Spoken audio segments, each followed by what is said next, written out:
السلام عليكم. ازيكم يا جماعة؟ عاملين ايه؟ وحشتونا والله والله وحشتونا. أن تأتي متأخرا خيرا لك من ألا تأتي. رجعنا تاني بعد غياب طويل، وبنقول بسم الله. النهاردة جاي بفيديو جديد، بلعبة جديدة هنتكلم عنها، اللي هي اي فوتبول 25. الإصدار الجديد اي فوتبول 26 خلاص على وشك، يعني كلها كام يوم والإصدار الجديد هينزل. فأنا حبيت إن أنا أعمل فيديو في البداية عن اي فوتبول 25، وبعدين نرجع نتكلم في اي فوتبول 26 من أولها بقى. احنا كنا اتكلمنا قبل كده في بيس 19، قعدنا فترة طويلة. قلنا ان احنا نعمل سلسلة عن الخطط، فهنرجع تاني برضو بنفس السلسلة، بس هنعمل في كذا لعبة مختلفة. النهاردة بنتكلم عن معانا اي فوتبول 25، وهنعمل افضل خطة. يمكن انا لما بدأت العب لعبت بيها افضل خطة شفتها، كتير من المحترفين بيلعبوا بيها، فهنبدأ نشوف مع بعض الخطة دي بتبدأ ازاي. بالنسبة لإي فوتبول 25 أو إي فوتبول عموما، نظام الخطط فيها طبعا أنت لما هتلعب بفريق الأحلام بتاعك، أنت بتيجي تختار أول حاجة، تختار التشكيلة بتاعتك اللي أنت هتبدأ بيها. بتختار على حسب الطريقة اللي أنت هتلعب بيها. ماشي. فهنيجي مثلا إحنا عايزين دلوقتي، في ناس كتير بتقول معلومة كويسة جدا إن أنت لما تختار التشكيل بتاعك، تمام، بره التشكيل في كلام على الجنب اللي هو تحت القوة الجماعية ده، بيقول لك ده الأساس اللي بتبني عليه التشكيل، مش الشكل نفسه. يعني مثلا لما نيجي نقول مثلا تشكيل متنوع ومتوازن مناسب للهجوم من القلب والأطراف، فده هنعمل تشكيل متوازن. هو عاملها 4-4-2، بس انت ممكن تعملها اي حاجة ويبقى برضه هو مركز على القلب والأطراف زي ما هو مكتوب كده. هنشتغل على الأربعة أربعتين. طبعا انت عندك بقى كل التشكيلات الموجودة ليها كلها أساليب لعب للاي اي بتاع اللاعب، مكتوب هنا طبعا الشرح بتاعها. فاحنا هنختار مثلا شكل متوازن عشان نعمل بيه التشكيلة بتاعتنا، ونختار على أساسها اللعيبة اللي ممكن ايه هنلعب بيها. بنرجع طبعا ايه المدافعين شوية لورا، تمام، بالشكل ده. نحاول نرسمها بشكل ان هو يبان ايه كويس، يظهر معانا في ارض الملعب بشكل كويس. بيبقى عندنا اتنين سنتر باكس، تمام، مدافعين قلوب دفاع. عندنا الاتنين هنختار واحد اسلوب لعب بتاعه هيكون ديستروير او المحطم بالعربي، وخلينا نتكلم بالعربي بس. هيبقى عندنا لاعب تاني هيبقى اسلوبه بناء اللعب، وده افضل ثنائية ممكن تبقى ما بين اساليب اللعب بالنسبة للفريق. يبقى عندك واحد بناء لعب وواحد محطم، تمام، لان المحطم بيتقدم وبناء اللعب بيتأخر، فانت بتعمل ثنائية للمدافعين تقدر تفيدك في مواقف دفاعية مختلفة، تمام. اما بالنسبه لما نيجي نتكلم عن طبعا الباك الشمال، انت بالنسبه لك او الباك اليمين، الباكات عموما هتبقى في الخطه ديت. انت هتدور على اكتر حد مثلا سريع. الباك انت محتاج منه ان هو يكون سريع، يكون عنده قدرات دفاعيه كويسه معقوله، لان احنا غالبا ما هنخلي الباكات ما تتقدمش في التشكيل ده. فبالتالي انا عايز يا اما يكون اسلوب لعبه يكون ظهير مدافع، او ظهير مهاجم، او حتى ظهير هداف، بس انا هعمل له تعليمات متقدمة او تعليمات خاصة دفاعي، وهنشرح الكلام ده كويس. بالنسبة للباك الشمال مثلا، انا طبعا انا هختار مثلا من المتاح حاليا. عندي مثلا كالافيوري، عنده الدفاع، عنده القدرات الدفاعية بتاعته معقولة، سرعته معقولة، وهو طويل. فبنتكلم ان احنا ايه هنجيب كالافيوري. هنخلي تمبر زي ما هو مفيش مشكلة، ونخلي الاتنين في وسط الملعب هيكون فيهم واحد سي ام اف وواحد دي ام اف. الدي ام اف عايزينه يكون لاعب ارتكاز، ده اسلوب اللعب. طبعا انت فرقتك هتختلف عن فرقتي. لو انت بتشحن فانت هيبقى معاك لعيبه ايبكس كتير. لو ما بتشحنش ومقضيها مجاني زي حالاتي كده، يبقى انت ايه، بتتكلم ان انت بتعمل زي ما احنا بنقول بتحاول بقدر الامكان تدور على اللاعب الارتكاز اللي عندك في تشكيلتك او في لعيبتك وتحطه وتضيفه في المركز ده.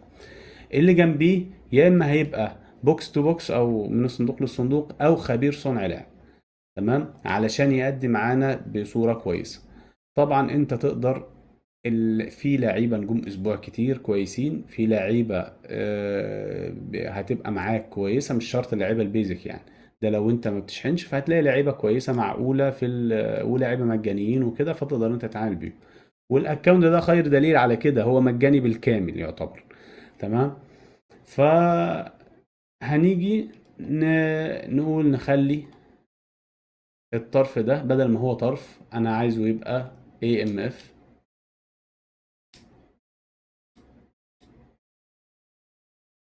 ويبقى قريب شوية، وده هخليه RMF. تمام.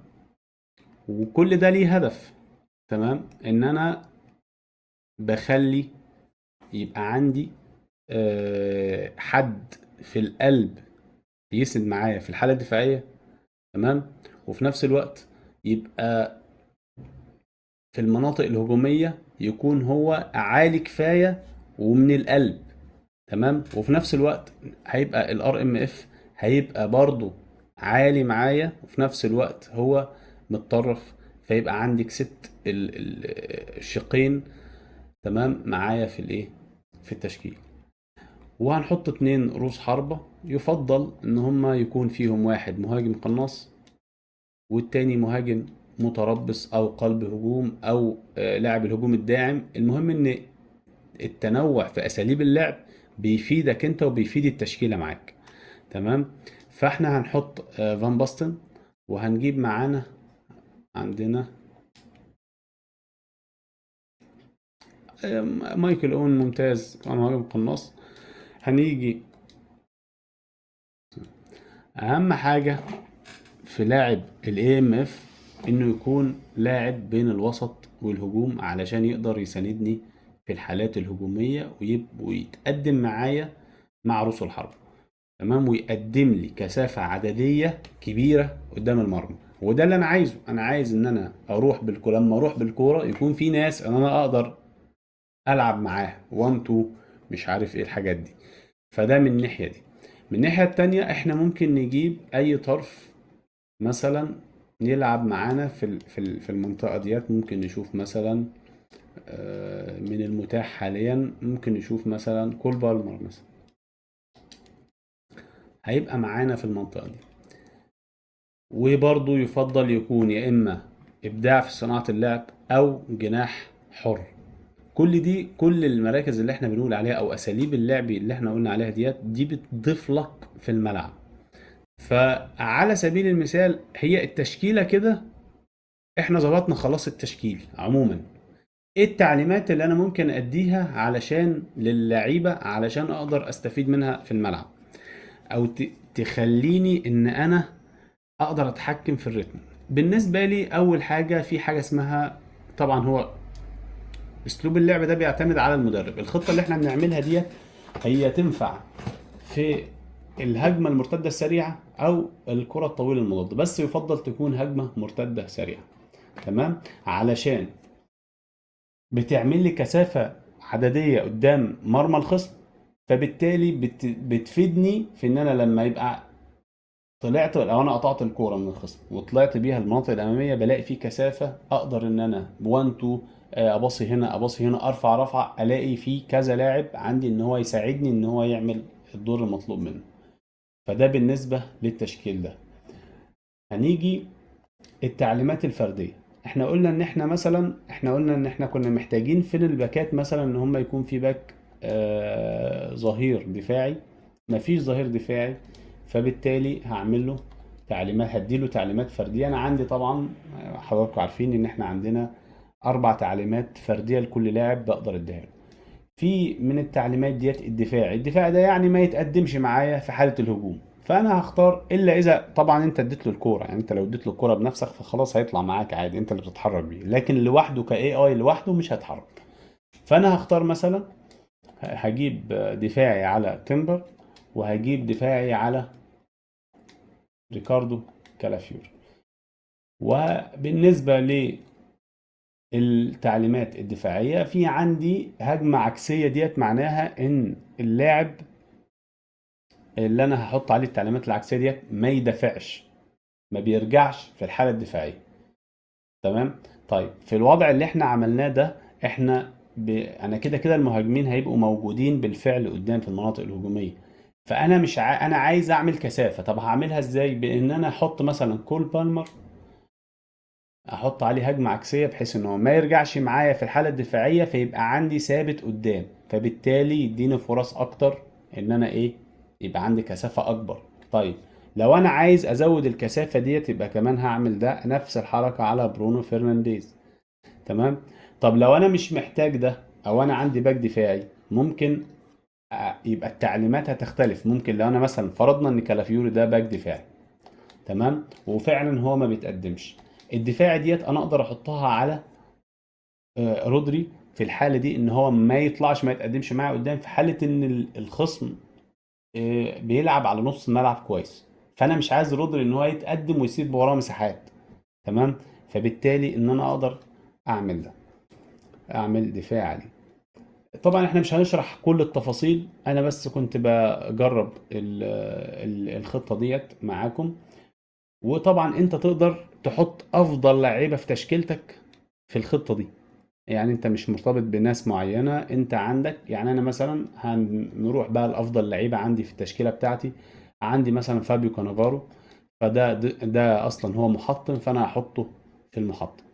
وعندي مثلا اشوف افضل لعيب عندي لاعب ارتكاز، هحطه كلاعب ارتكاز. هشوف افضل لاعب عندي في بوكس تو بوكس او خبير صنع لعب، وهحطه في نفس المركز اللي احنا بنتكلم عليه. هشوف برضو عندي اللعيب اللي هو الهول بلاير، لو عندي لعيب اللي هو لاعب بين الوسط والهجوم، وهحطه في المركز اللي احنا قلنا عليه. تمام. طبعا انا هسيب برونو فرنانديز، مفيش فيه مشكلة. تمام. وممكن نجيب بس نشوف بقى مين الأطراف اللي ممكن نضيفها معانا. عندي برضو جمال موسيالا، عندي هو لاعب بين الوسط والهجوم، وعنده ميزة برضو ان هو لاعب بديل مؤثر في المهارات، فده ينزل الشوط التاني يبقى مبدع. تمام. فهنحط جمال موسيالا. تمام.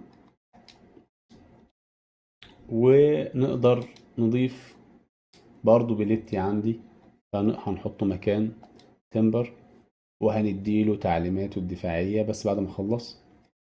نقدر برضو نجيب نشوف مين. عندي سيرجينيو، هنضيفه للتشكيل. سيرجينيو عندي انا ضايف له لاعب بديل مؤثر، فده نقدر ننزله في الشوط التاني. تمام. هنشوف مين عندنا يلعب اساسي، اللي بيه او ليفت باك.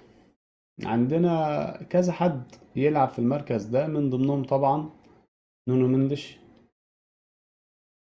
كان كارت نجوم اسبوع في كأس العالم تقريبا، او بتاع منتخب البرتغال حاجة كده، نشوفه مع بعض.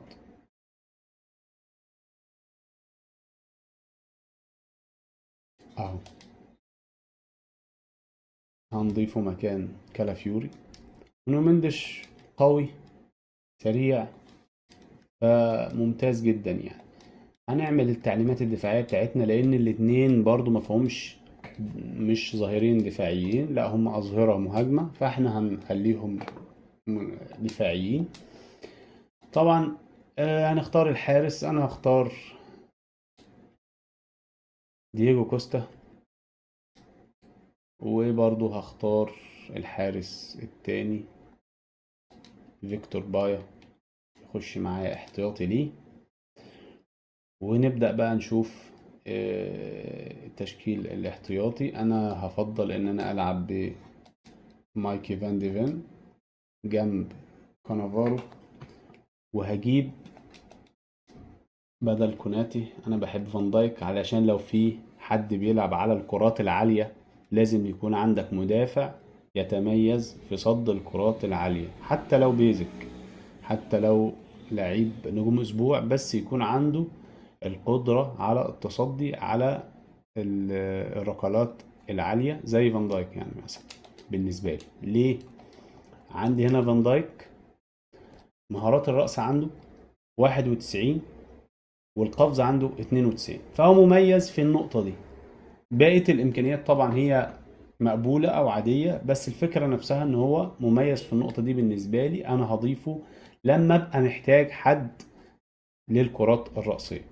وعندي برضو توني ادمز، وعندي جابرييل ماجالايز لو انا عايز برضو جابرييل مميز في الكرات الرأسية. فده عندي وده عندي.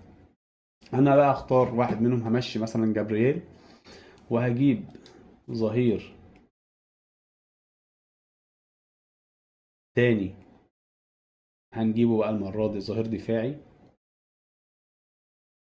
عندنا وان بيساكا موجود ظهير دفاعي، طبعا غني عن التعريف، فلا خلاف عليه. في نص الملعب هجيب اسطورتي طبعا، كارت اللي انا ما صدقتش انه جالي اصلا، سوبوسلاي.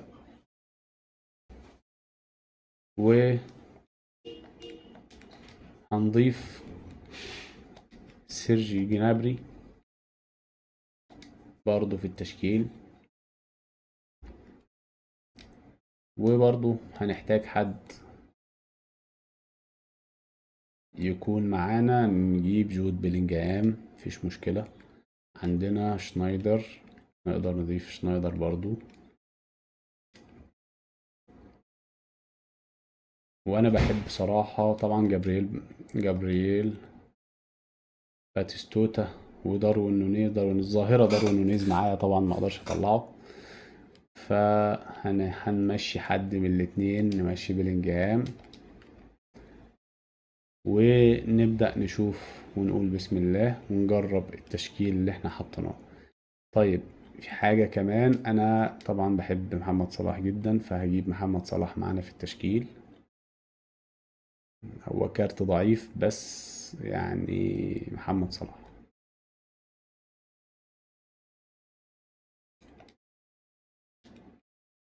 نضيف محمد صلاح، يلا مكان دروجبا مش مشكلة، وهنلعبه أساسي كمان. في حالة محمد صلاح هو جناح حر، تمام. فهنعمل بقى التعليمات اللي احنا قلنا عليها، هجمة عكسية على محمد صلاح وعلى برونو فرنانديز. وبعدين انا في نقطة، مايكل اوين عندي هو لاعب بديل مؤثر، فانا وطبعا هو مهاجم قناص، فانا عايز مهاجم قناص ويكون ونوفر اللاعب بديل مؤثر نزله الشوط الثاني. فانا جابرييل باتستوتا طبعا هو مهاجم قناص ما عندوش مهارة البديل المؤثر، فانا هنطلعه وهننزل جابرييل باتستوتا. وفي حاجة كمان عندي، احنا بنتكلم في اه ماركو فان باستن لاعب بديل مؤثر من ضهاله برضو. فاحنا لا، احنا هنجيب بقى نونيز نطلعه ونجيب ديدير دلوجبا ونجرب، لان انا بحب التنوع في الاساليب اللعب. تنوع اساليب اللعب بيديك مميزات رهيبة، تمام. فهنبتدي نجرب، نخش كده ماتش على الديفيجن ونجرب التشكيل ده عامل ازاي.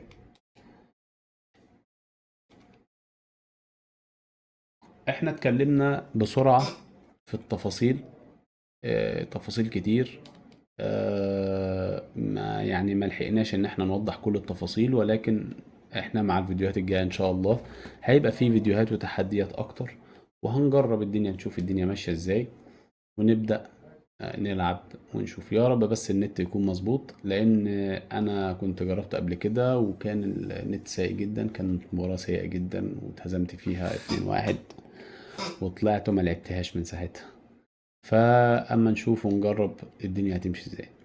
طبعا احنا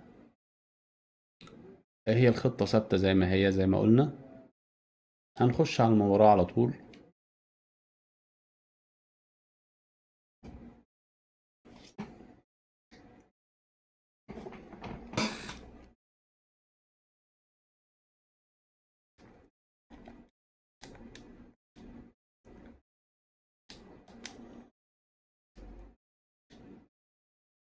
طبعا اول حاجة بنخش في الخطة بنشوف حالة اللعيبة. طبعا حالة اللعيبة هنا يعني مثلا افضل حالة لمايك فان ديفين، افضل حالاته فابيو كانافارو متوسط، نونو مندش عادي. بعد كده لو في حد سهمه لتحت شوية يبقى سيء، بس احنا الحمد لله الدنيا عندنا تمام.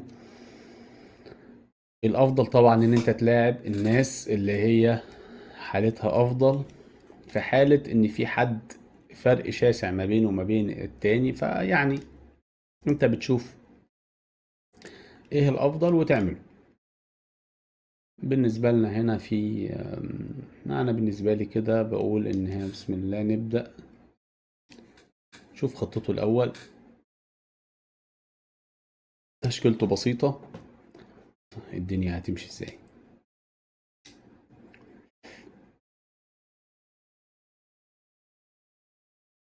فاحنا هنعمل محتوى خاص للناس اللي بتلعب اي فوتبول، هنعمل محتوى خاص باي فوتبول. وبالنسبة للناس اللي لسه بتلعب بيس هنعمل برضو محتوى خاص بالبيس، في تحديات، في خطط، في برضو تريكات، وهنشوف مع بعض الدنيا هتمشي ازاي. بسم الله البداية عنده.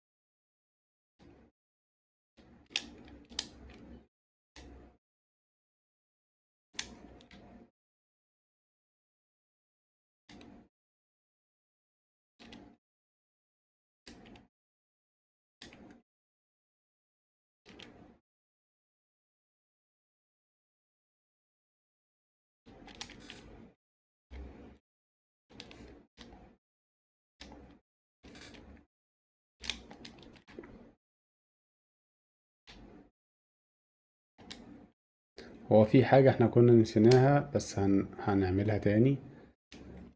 هو جنابري نسينا نحطه هجمة عكسية عشان تبقى لما غيرت تقريبا نسيت اعمله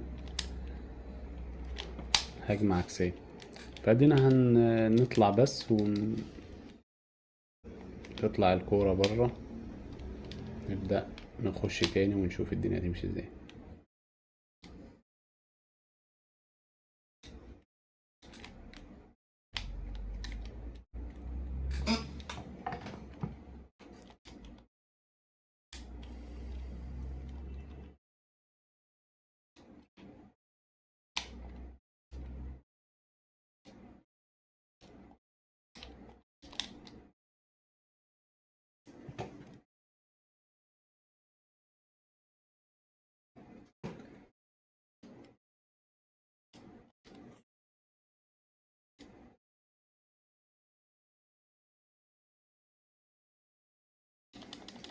كنا ناسيينه فعلا،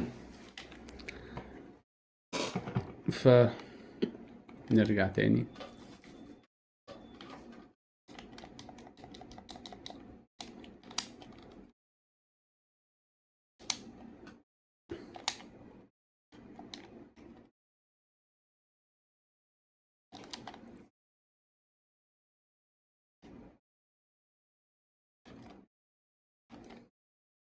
اهم حاجة في اي فوتبول لازم تكون عارفها كمهارة، ازاي تقدر تستخدم مهارة الوان تو.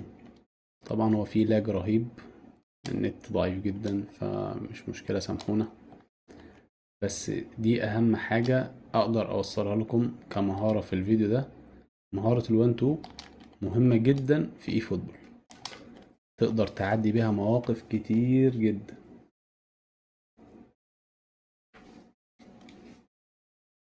تقدر تفكك بيها الدفاعات، تقدر تعمل مشاكل لدفاع الخصم بالمهارة دي. ان انت لما تكون 2 على 1 او بتعدي، هتيجي هنشوف الدنيا ماشية ازاي.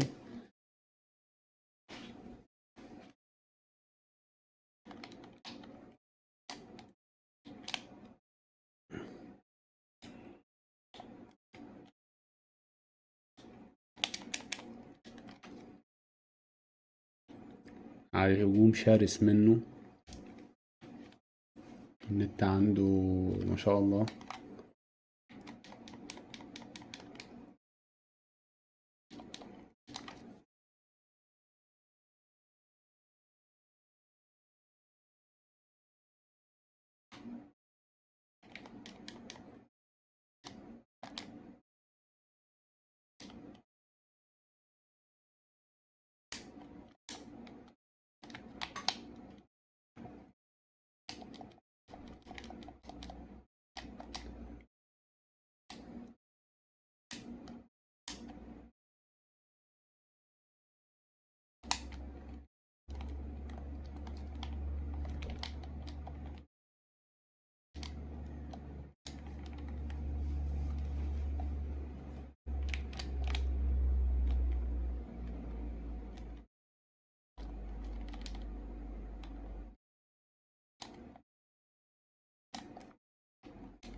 لاج رهيب.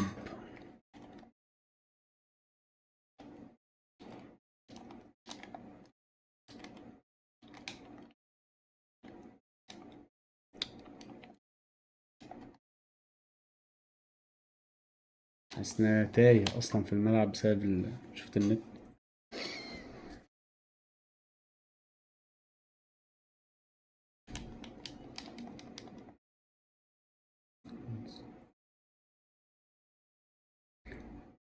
هو 5 شرط يا محمود في النت، وانا شرطة انا مش عارف اتحرك. وصلت مالهاش علاقة بالخطة خالص، وانا بلعب بالخطة بتاعته.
وده اللي احنا كنا بنتكلم عليه يا جماعة، فكرة ان انت لما بتقطع الكورة بيبقى عندك زيادة عددية في المنطقة كبيرة، بتقدر تستغلها بوان تو زي كده وتروح.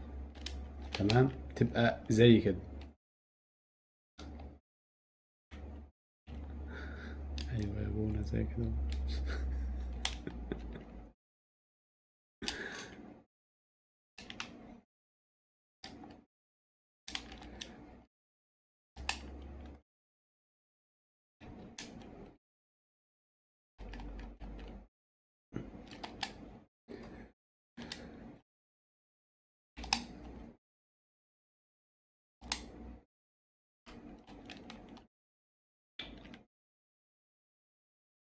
طبعا احنا معانا قلنا تبديلات للاعيبة بديلة مؤثرة.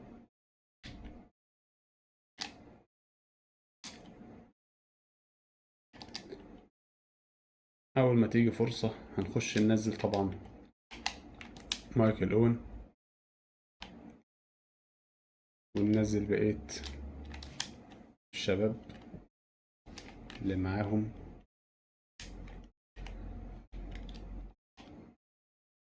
في المهارة.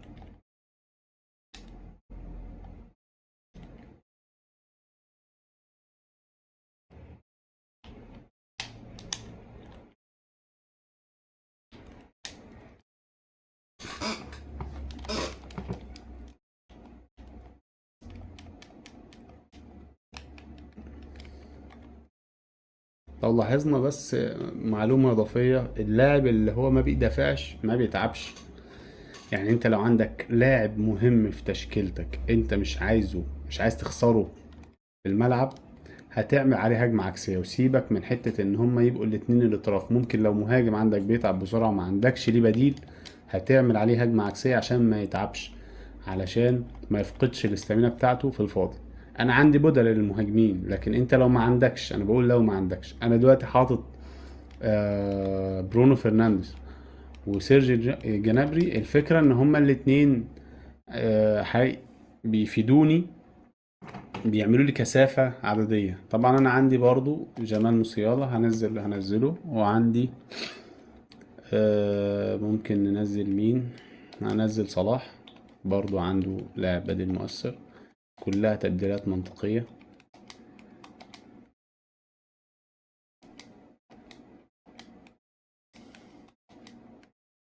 بعمل هجمة عكسية عليهم عشان يقدروا يفيدوني في المراكز الأمامية ويعملوا معايا الكثافة العددية اللي احنا بنتكلم عليها.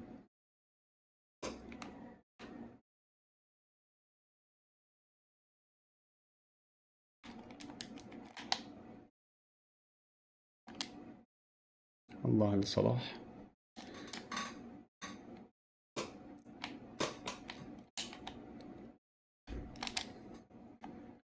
أفضل بداية ولا إيه؟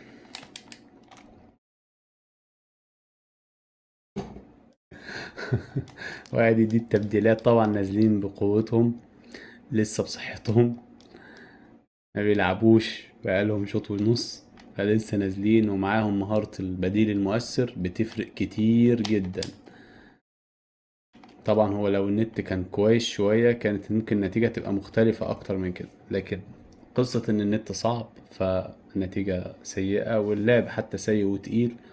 حركة استجابة اللعيبة نفسها للحركة صعبة. أنا بعاني بصراحة أنا بلعب. فإحنا بنقول فكرة عامة إن إحنا بنجرب الخطة بالوضع الحالي.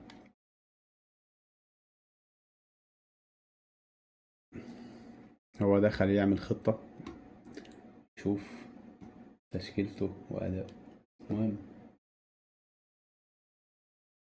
دي خطة اللي بتلعب بيها هنا. دي خطة. مم. مم. ورجعنا تاني بعد ما عمل تبديلاته، النت بقى سيء تاني. يلا خير. مين جاي يا ولاد؟ تعالى يا نونو تعالى.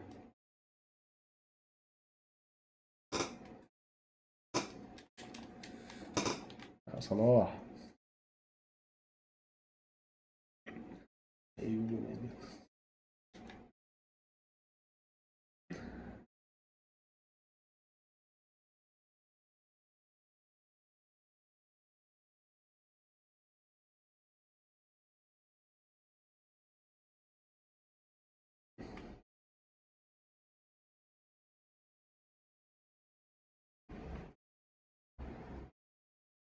يلا يا سي ار او 750، انجز انجز، انت النت عندك حلو.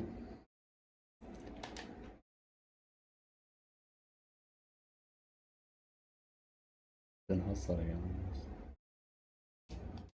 هو ما لعبش ما لعبش، لعبت واحدة.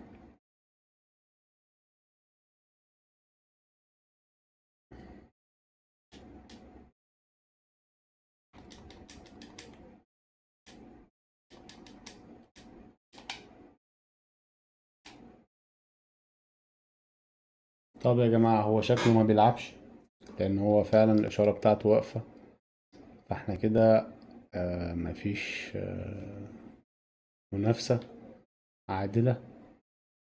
هي أصلا منافسة مش عادلة من الأول، لأن النت عندي سيء شرط، مفيش نت. هو 5 شرط، مفيش منافسة عادلة، بس هو دلوقتي هو ساب تقريبا اللعب، فنشوف هنخلص. ايوه، ما ينفعش.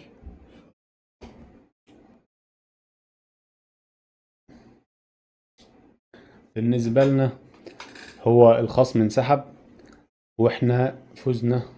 طبعا هو احنا كنا فايزين بالنت الصعب، ورغم ذلك هو طلع برضو عنده بقى، هو انسحب، خرج من الماتش. المهم احنا دلوقتي جربنا خطتنا وعملنا الزيادة العددية اللي احنا كنا بنتكلم فيها، ودي خطة المتداولة واللي بيلعب بيها كتير من المحترفين. حبينا نجربها معاكم ونرجع تاني نبص على الشكل. مش مهم مين اللاعب على قد ما مهم ايه المركز بتاع اللاعب باسلوب لعبه اللي يتناسب معاه. بنتكلم ان احنا كان في افكار تانية تقدر تطور بيها التشكيلة ديت، يعني هي هنسيبها على وضعها، هنطور التشكيلة. زي ان احنا مثلا احنا عندنا سيرجينيو ما عندوش امكانيات دفاعية، بس عنده مهارة الكرة الثاقبة، اللي هي رفعات اللي هي اسمها ايجيت كروسنج. المهارة دي في الرفعات رهيبة. تمام، فكان ممكن نقدر ان احنا نحرر ننزل سيرجينيو ونحرره بحيث ان هو ياكل الخط كله. تمام، بس في المقابل كنا هنضطر ان احنا نغطي عليه بلاعب تاني يبقى موجود، او اللي جنبيه يبقى سريع كفاية ان هو يعمل التغطية دي. تمام، ده بالنسبة للتشكيلة ان انت تقدر تعمل فيها كل اللي انت عايزه. طبعا انت بالنسبة بقى لو انت هتحرر سيرجينيو يبقى انت مش هتعمل له الدفاعي، هتسيبه من غير تعليمات خالص وهو يتحرك. هو كده كده اتحرك معاك مع الهجمة لقدام، هيطلع لقدام مع الهجمة. تمام، هيبقى في ثغرة وراه فاضية، فبالتالي انت محتاج يا اما تغطيها وتبقى واخد بالك منها، يا اما لو هو المنافس بدأ يلعب على الثغرة دي يبقى انت مضطر ان انت تأمنها وتحط اه تحط عليه بقى دفاعي، او تشيل بقى سيرجينيو خالص وتجيب باك شمال دفاعي. فدي برضو من الحاجات اللي تقدر تطور بيها التشكيله. في حاجات تانية تقدر تطور بيها التشكيله، بان انت مثلا هتخلي بدل ما بيكهام يبقى جنب تشاوميني، لا هنحطه هنقدمه قدام عشان نملى نص الملعب بقدر الامكان. ان انا يبقى عندي لاعب في نص الملعب بقدر الامكان، تشاوميني يبقى في الزياده الدفاعيه وبيكهام يعمل معاه الزياده الهجوميه. تمام، فدي برضو من ضمن الافكار اللي انت تقدر تطور بيها التشكيل. فده دي الخطة ديت ناقشناها مع بعض وشفنا ايه التفاصيل بتاعتها. طبعا هي التجربة ما كانتش احسن حاجة بس عشان النت سيء جدا. ممكن نجرب في فيديوهات تانية تكون الدنيا احسن، وان شاء الله يبقى في خطط تانية نشوفها ونجربها ونشوف الدنيا هتمشي ازاي، ونعمل برضو سلسلة لأفضل خطط في بيس أو في إي فوتبول 25، واللي هتبقى كمان 5 6 أيام هتبقى إي فوتبول 26.